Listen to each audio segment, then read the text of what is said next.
Thank you for watching Scary Bear Attacks. If you like this episode, please remember to hit the like button and leave a comment or two, then subscribe and click on the bell to receive notifications of whenever we release new videos. Also, please remember to share them to your social media. Welcome back to Scary Bear Attacks.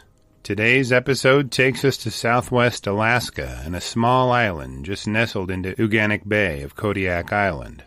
Though the island is known for giant bears, those bears aren't only on Kodiak, but also on the neighboring islands. One of these is Sally Island, which only rises about 1,000 feet in elevation. It's a diminutive island, only measuring about 2 miles wide by just under 2 miles long. Sally Island is covered in very dense foliage, composed primarily of huge stands of alder, interrupted with meadows of grasses. There are no rivers on this small island, which means that brown bears on the island either have to search for fish off the shore or swim to the main island. This is easily done on the south end of the island as Sheep Island comes close to connecting all three islands. Deer are just about the only animals on the island that are not predators, and that is what brings a handful of hunters to shore each fall. The brown bears on the island are directly related to the giant brown bears on Kodiak, so their temperament and power are well known. Now, a pack of bears is known as a sleuth or a mall, but bears aren't known to run in packs. There are a few exceptions to this rule, and one of them is when they are siblings or juveniles. Some call a pack of bears a sleuth because of the way bears search through the forest, as if they're detectives looking for facts. A pack of sibling bears is called a litter, but as they grow, this reference to them loses its applicability due to their age. When the cubs reach around 2 years of age, the sow will frequently run them off so she can more easily fend for herself. But if the cubs contribute to her survival, then she will tend to hunt with them.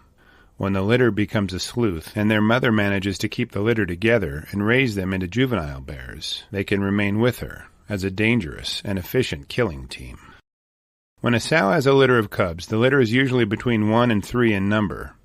Cubs have a 34% mortality rate in Alaska and frequently spend at least 2 years with their mother. This means that only 2 cubs in a litter of 3 will survive to venture out on their own. The survival of the cubs depends on a few factors, including the availability of food sources and the willingness of the sow to defend them. If she can offer a violent defense of her cubs from boars, then her cubs will stand a good chance of reaching independence and success. On Thursday, October 30th, 2014, 68-year-old Michael Snowden and his 38-year-old hunting partner Jeff Ostrin arrived at their hunting camp. Each year, the men would hunt together for a week on Sally Island and frequently filled their tags, refreshed their friendship, and filled their freezers for the winter. Snowden was a native of Alaska from Sitka, and Ostrin moved up from Camas, Washington. The men were hunting with the help of a guide and a party of about 10 deer hunters. They used a boat dubbed the Mary J. to deposit the hunters on various locations on the island to hunt for the day. At the end of the hunting day, the hunters would all reboard the boat to return to camp for the night. The first 6 days of their deer hunting went very well, with fun and surrounded by beautiful scenery. On November 4th, 2014, the men's hunt was going just as planned. They'd climbed the steep slopes of the island after coming ashore in the early morning. Pushing their way through brush and glassing breaks in the alders for bucks to emerge made the day slip by in a relaxing manner. At around 10 a.m., Ostrin observed a buck at the top of the island and stalked within shooting range. A single well-placed shot from his hunting rifle brought the buck down and filled one of their tags. As the buck disappeared below the brush, Snowden and Ostrin walked toward the spot where they last saw the buck. Upon arriving at the buck's location, they immediately started to process the deer for recovery by removing its entrails, or gutting it as hunters refer to it. While one man removed the entrails of the deer, the other would stand guard, watching for brown bears. Some bears tend to head to a location after hearing the report of a hunting rifle. These bears are called dinner bill bears, with a shot being the equivalent of calling them in for dinner. The hunters knew that time was key to avoid a confrontation with a hungry bear, and after gutting the deer, began dragging it toward the island's southeastern shore. The Mary J. was drifting just off the shore, and they would radio for it to pick them up when they were ready. As Ostrin and Snowden dragged their buck through the thick brush, a steady seep of blood and bodily fluids leaked out behind them in a tempting trail. This scent was easily detectable by any bears on the island in the right conditions, and would lead to a dangerous situation. With only about a mile left before they reached the shore, the hunters decided to sit down and eat their sandwiches for lunch. They removed their packs and walked about 20 feet farther downhill to sit down. No sooner had they taken the first few bites of their meals than they began to hear some rustling in the brush only a few yards from them. Given their location, the hunters knew this could be a harbinger of something very bad. They grabbed their rifles and chambered rounds in each one. Just as they closed their actions on their hunting rifles, a 700-pound brown bear burst from the brush in their direction. Down in the bay, the Mary J. was adrift when the hunters on the island came into view in the meadow. The handful of hunters aboard could see Snowden and Ostrin sit down and start eating. To their concern, they also saw 5 brown bears emerge just above the hunters. The bears appeared to be a sow, with her 4 very large 3-year-old cubs. The hunters could see the bears lift their noses to sample the air, and then drop their noses to the blood trail of the deer's carcass in the grass. They were interested in whatever was on the breeze, wafting from Snowden and Ostrin's direction. The scent of deer blood and guts, likely mixed in with that of the hunters' lunch, and the hunters themselves, combined in an alluring aroma to the bears.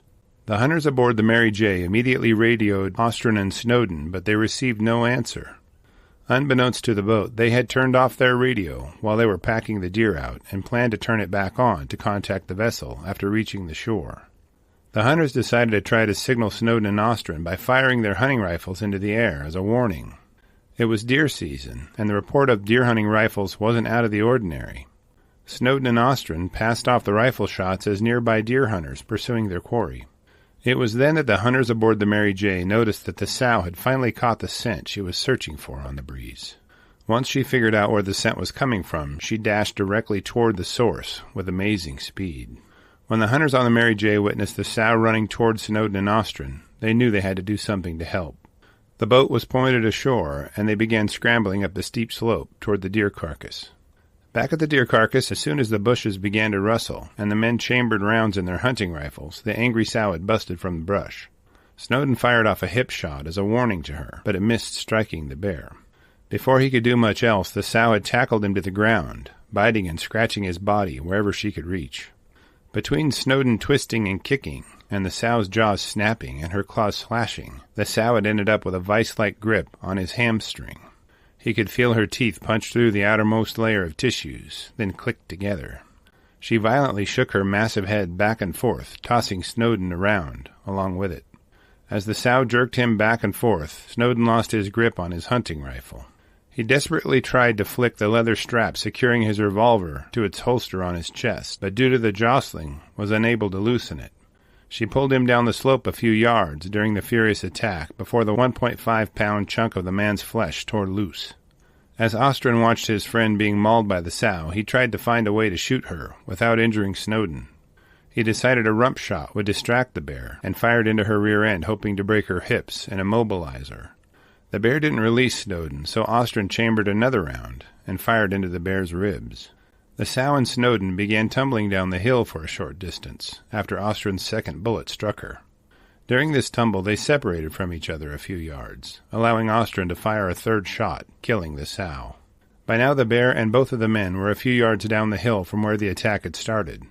Ostrin briefly checked on Snowden before climbing up the hill to retrieve their backpacks and radio. As Ostrin radioed the Mary J., a second bear appeared from the brush, from near where the sow had emerged. Now, having had more than enough action for the day, Ostrin pulled his pistol from its holster and dispatched this bear with a single shot. It was slightly smaller in size than the sow, and he realized it was likely her cub. Upon hearing the shots and now unable to find their mother, the other 3 juvenile bears fled the area. By now the Mary J. had made land, and the handful of hunters had scrambled a fair portion up the hill toward the men. As they arrived at the attack site, they began to gather the men's backpacks and other gear, as well as render first aid to Snowden's separated hamstring wound. As they examined the injuries, they could see a piece of skin and muscle about 8 by 11 inches had ripped loose and flopped around, being attached at only one end. Beneath this slab of tissue, they could see an enormous hole in Snowden's hamstring. The Mary J.'s captain used the boat's radio to reach out to the U.S. Coast Guard. They dispatched a Sikorsky HH-60 Jayhawk to Sally Island. As they waited for the helicopter, the hunters tried to keep Snowden awake and from falling into shock. They put pressure on his wound and tried to keep him comfortable as best they could. Once the Coast Guard helicopter arrived on the scene, they deployed a tethered litter to the ground with a rescue expert. They loaded Snowden into the litter, and he was pulled aboard the copter before they headed for Providence Kodiak Island Medical Center. Ostrin was flown back to Kodiak in a small chartered plane. Once he was admitted to the hospital, Snowden's wounds were cleaned, and he received 100 staples to reattach his flesh to his hamstring. By Thursday of the same week, he was hobbling around the hospital without a cane. Both men expressed gratitude to medical staff, fellow hunters, and the Mary J's crew for their handling of the attack, treatment, and rescue. The Alaska Fish and Game issued a public statement reminding hunters to remove meat from the carcass of their game and place it in sealed containers instead of packing out the entire carcass. Leaving the bones in a fall could provide a distraction for bears converging on the carcass. Snowden says the big takeaway from this experience for him is how quickly the bears picked up on the scent of the blood of the deer. He encourages hunters not to underestimate how sensitive bears' noses can be. Alaska is home to 98% of the brown bears in the United States, which puts the attacks reported in Idaho, Montana, and Wyoming into perspective. If there were the same density of people in Alaska as there are along the Great Divide, would there be the same frequency of attacks? After reviewing the facts surrounding this episode, I'm left with a few questions for you. Does the fact that this sow successfully raised 4 cubs and kept them with her as juveniles indicate that she was a good defender of them? Do you think the bears would have been distracted by the carcass had the men removed only the meat from it?